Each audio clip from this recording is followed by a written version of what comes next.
Once upon a time at a literature extra class.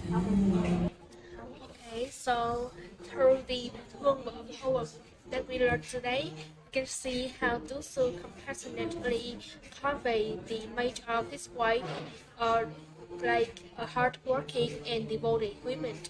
And like this also further demonstrates Dusu's deep affection for his wife and like as well as his criticism for both himself and the society at that time. So, do you have any questions? Yes, I have. In my opinion, I think this author is just a wife parasite rather than complaining the author can still harm his wife with house chores parallel to his study part. I feel that Lucio didn't love his wife as much as what we analyze. So, can I do it differently? I think maybe no. Why? Because like that's the given standards and like we have to follow it. Like if you do it differently, I think you will be considered as a wrong idea. That is exactly what one of my teammates went through, and I am sure that I'm not the only one who can relate to the scenario both. It seems like our educational system has remained unchanged for generations. For so long, we let our brains go dormant in order to rely solely on lectures or structures that we already had. And that converting school from a supposed to be open and creative environment into a mass human factory. After further research, my teammates and I in the Beach 4 realized that most of us are depending on a mindset known as binary thinking. And that mindset and education has been, is, and will continue to create a measurable effect if not acknowledged in time. If you consider thinking as a set of tools, each tool will be designed to accomplish a particular task. For instance, a chef has a set of tools to use in the kitchen, while a hairdresser has a different set. But whatever it is, the most important thing to know about any piece of equipment is not just what it is to be used for, but what it is not to be used for. A hammer, for example, may be used to quickly pound or extract nails, but it should never be used for making pizzas. I'm sure there are many better tools for the job. Binary thinking is basically similar to using a hammer. It would be a powerful weapon if we understood its nature and limits well enough to utilize them effectively and creatively rather than destructively. In short, binary thinking restricts reality to two distinct states, on or off, but never at the same time. Black or white, left or right, outside or inside, clockwise or counterclockwise, hot or cold, and right or wrong. Before getting into the effect of the mindset, remember about the last children's book you read. Is it always the case that the good guy wins and the bad guy fails? Yes, you're right. That is absolutely binary thinking. Instead of comprehending from all perspectives, children are taught to view things through the lens of justice, but not from the perspective of their backgrounds and motive. We never inquired, why did the bad guy do that, and what situation caused him to do that? Instead, we quickly label the negative as a failure and the positive as a success. Later, when they're a bit older, they will go to school and participate in the conventional educational system, where even liberal arts subjects have to follow a specific structure. And in that way, binary thinking will continue to be cultivated, generating an infinite loop for the next generation. In literature specifically, many instructors rely on a neutral lecture to critique a work. But how can we be certain that these supposedly normative ideas are true? Not to mention that a work that stands in many different sectors would undoubtedly have many different perspectives. So why force us to remember arguments believed to be correct from the subjective perspective of only one person? If the adult world has the rat race from 9 to 5, we, students, also have the GPA raised from 5 to 9 at the end of each semester. That is frequently the prerequisite for others to determine whether we will be a failure or a success in life. Nevertheless, the average score for each person is derived mainly based on the score of what are considered the main subjects, such as math, literature, and English, leaving minor subjects insignificant and underestimating the uncovered potentials of some individuals.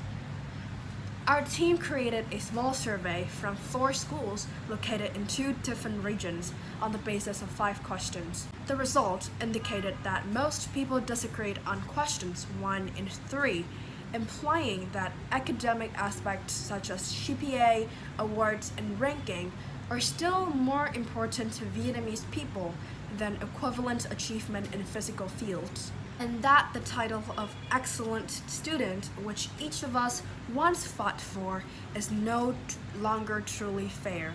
John F. Kennedy once said, "The absence of war is not peace." There are simply not just 2 states, but endless states of both, and many other states that couldn't even be considered. And so is life.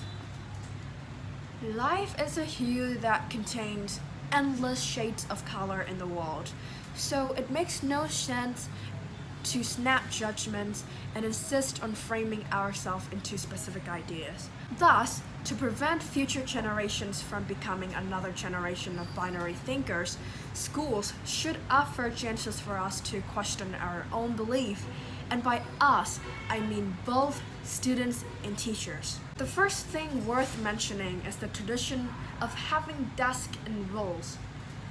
It might be good, but for the 19th century, is it always a negative thing? I'm not sure. But why should we keep doing it when we can break classrooms into groups and do multiple debating sessions?